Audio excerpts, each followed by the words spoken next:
Prezadas crianças,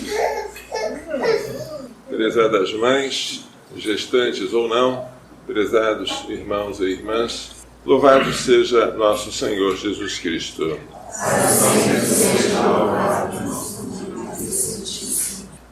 Neste dia em que há 56 anos a minha mãe estava se contorcendo no hospital para dar à luz a mim e teria que passar à força o Natal internada, a liturgia hoje nos fala da promessa de que Davi teria uma descendência estável para sempre. Por quê?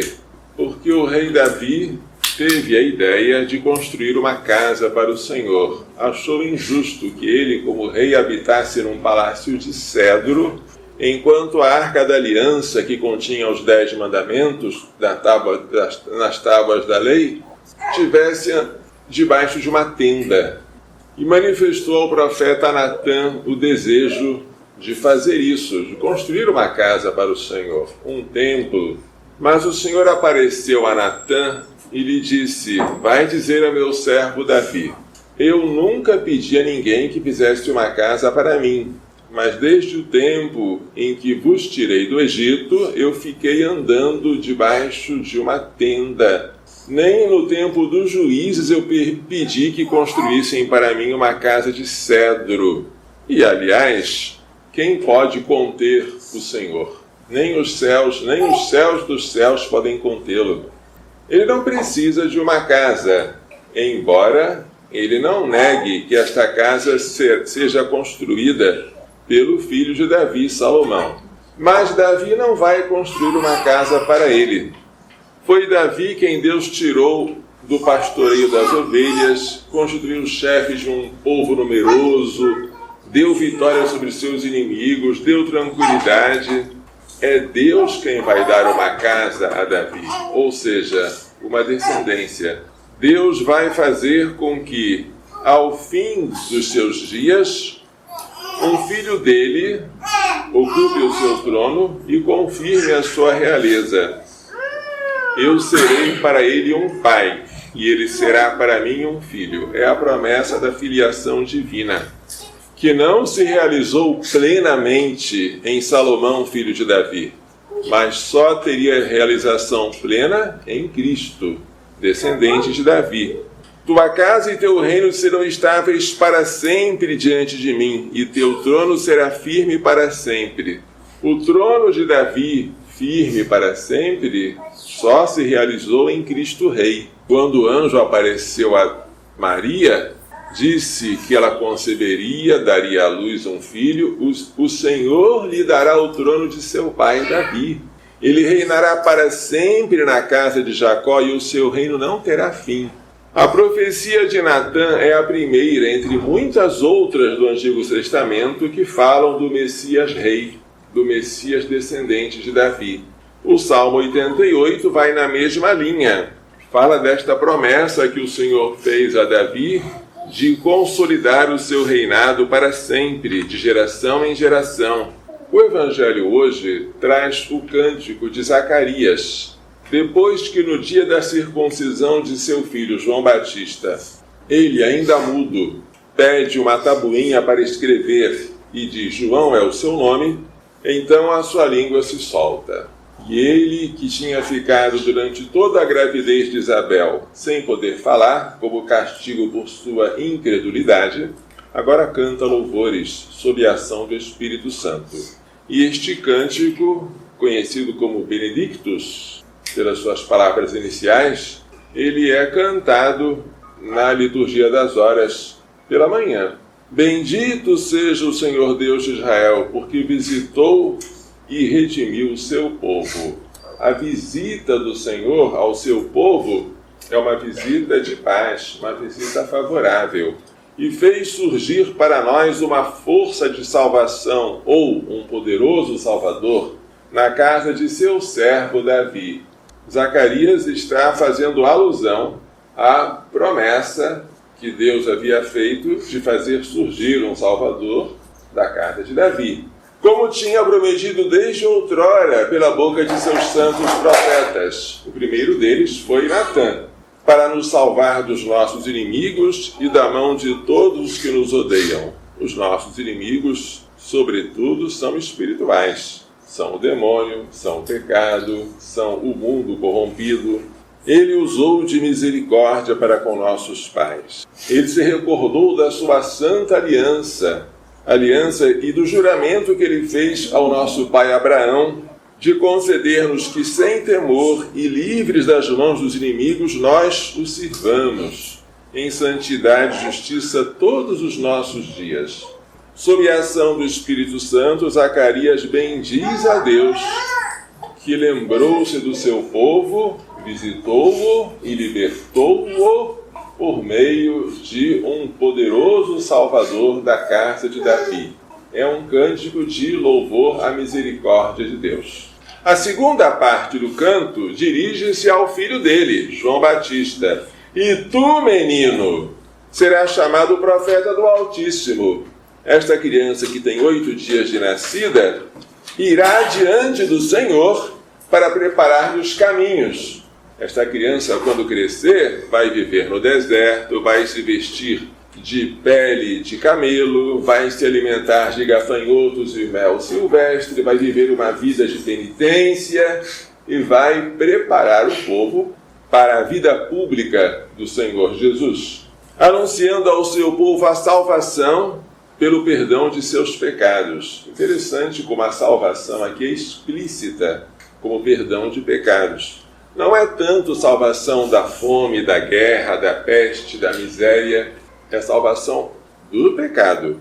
Tudo mais vem como consequência. Graças à misericordiosa compaixão do nosso Deus, ou então, graças ao entranhado amor de nosso Deus, o sol que nasce do alto nos visitará. Este sol é Jesus. Este sol vai nos visitar. E esta leitura fica bem na manhã deste dia, que é o último do Advento, e prepara a noite do Natal. O sol já está surgindo. Ele nos visitará para iluminar os que jazem nas trevas e nas sombras da morte. As trevas significam o erro, a ignorância e o pecado. E o Messias vai dissipar isso tudo. Vai dissipar o erro e a ignorância com a luz da verdade. E vai dissipar o pecado com a sua graça. E dirigir os nossos passos no caminho da paz. Aquela paz que o mundo não dá e nem pode tirar. A paz que Jesus veio oferecer e que permanece para sempre. Zacarias, portanto, profetiza que o seu filho recém-nascido vai ter uma missão especial de preparar a vida pública do Messias. O menino nasceu 6 meses antes do menino Jesus. Começou a sua pregação antes de Jesus e morreu antes de Jesus. Ele sempre foi o precursor no nascimento, na pregação e na morte. E esse menino nunca vai fazer questão de aparecer. Convém que ele cresça, Jesus, e eu diminua. Ele é o esposo. Eu sou o amigo do esposo, que se alegra ao ouvir a voz do esposo. Esta é a minha alegria e ela é completa. João terminou a sua missão e agora entrega o lugar a Cristo. O batismo de João desapareceu. Agora ficou o batismo definitivo. Eu vos batizo com água, mas virá alguém maior do que eu, que vos batizará com o Espírito Santo e com fogo. Ele é tão maior que eu não sou digno de desamarrar a correia das suas sandálias. Eu sou apenas um mensageiro. Perguntaram para ele: és tu o Messias? Não sou. És tu Elias? Não sou Elias. És tu o profeta? Não sou. Então quem és tu? Eu sou a voz que clama no deserto. João era a voz que estava apontando para o Verbo, a palavra eterna do Pai. A voz desaparece, a palavra fica. Quando os ouvidos deixaram já de ouvir a voz, assim explica Santo Agostinho, a palavra permanece no nosso coração. A voz é mero som, a palavra é eterna. Jesus é esta palavra, e João é a voz que veio anunciar a chegada da palavra. E hoje estamos nos alegrando, porque o dia está amanhecendo, o sol está chegando até nós. é um dia de alegria, este último dia do Advento, o último dia de expectativa do Natal do Senhor. O nascimento é dia de festa, não porque a criança vá começar a existir, porque ela já existia antes, nem porque ela vai passar a viver, porque ela já vivia dentro da mãe, nem porque a mãe vai ganhar neném, porque quem ganha somos nós. A mãe já havia ganhado há 9 meses. Nem porque a mãe vai ter neném, porque ela já tinha, depois de dar à luz, o neném que apenas ela tinha, nós também teremos. O Natal, o nascimento é importante, sobretudo pela revelação que a criança se faz a nós. A criança estava dentro da mãe, envolvida pela bolsa amniótica, e ninguém podia abraçá-la.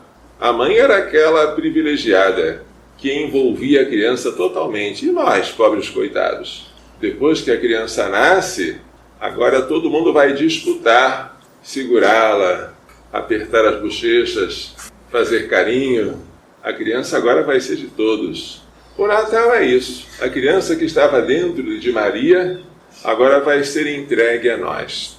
Vai ser entregue para que nós possamos gozar da sua beleza, da irradiação da sua paz, para que possamos nos ajoelhar diante desse bebê e dizer: meu Senhor e meu Deus.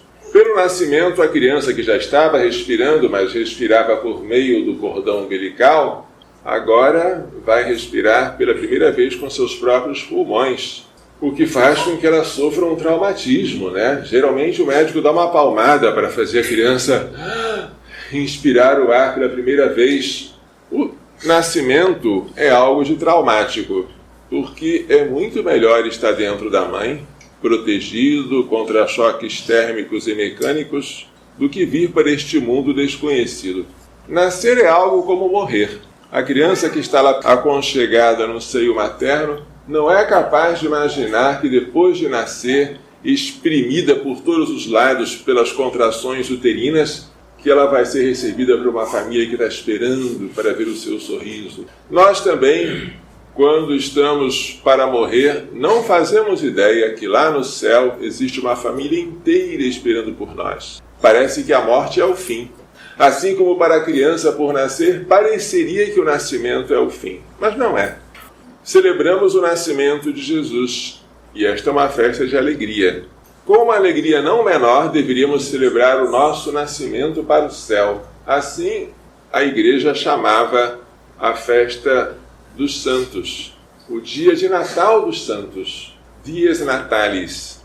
Quando um cristão morria, dizia-se que ele nasceu.